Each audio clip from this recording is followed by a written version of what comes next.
things like software licenses, support, and upgrades, and the lifetime cost of Dell storage solutions is up to 50% less than that of EMC and Net. Dr. John Allendorf, Winthrop uses a team approach.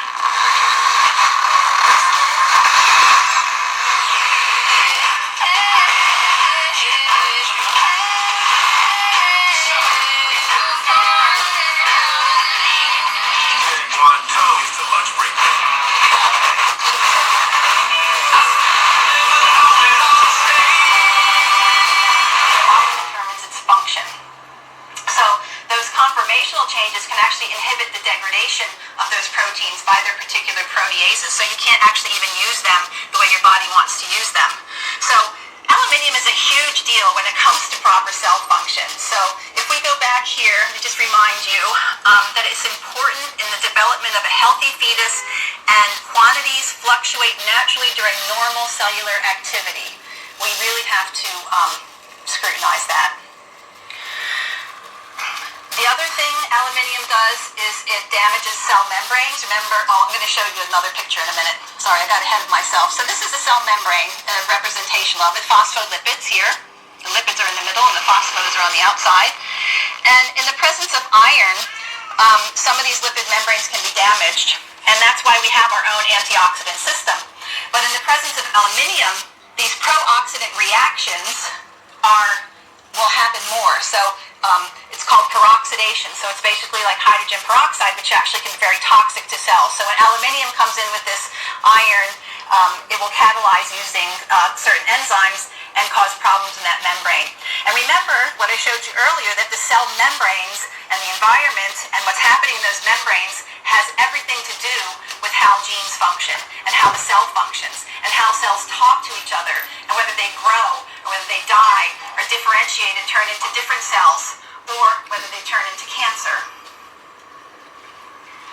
Have a look at this schematic of a cell membrane, which is actually more realistic appearing than the one you saw before. And consider that each of your cells has around 100,000 switches, which have what are called receptors and effectors, meaning it has a signal comes in and then it has an action, okay?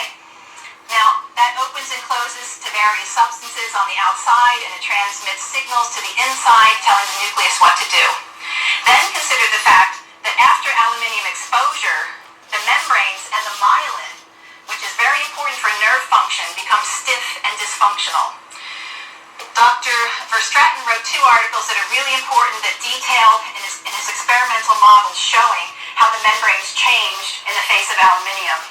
And Dr. Kawahara listed several pages of the biological processes that are significantly altered during low levels of aluminium.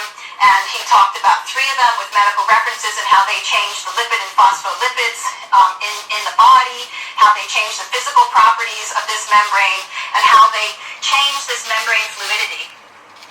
I think of this as like the kind of car wash that you can go through that has the flaps that go down. And so your proteins are needing to move through this like it's fluid. It's almost like it's a matrix that these proteins can pop up and they can come back down and they can migrate. And it's very important that they're able to move around the way they're supposed to, and that this area stays functional.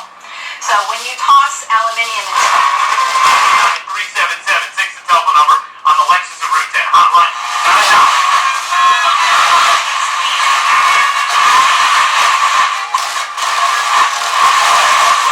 Because his wife hates that he plays golf. Topic went to Facebook and you are chiming in. Ellen says no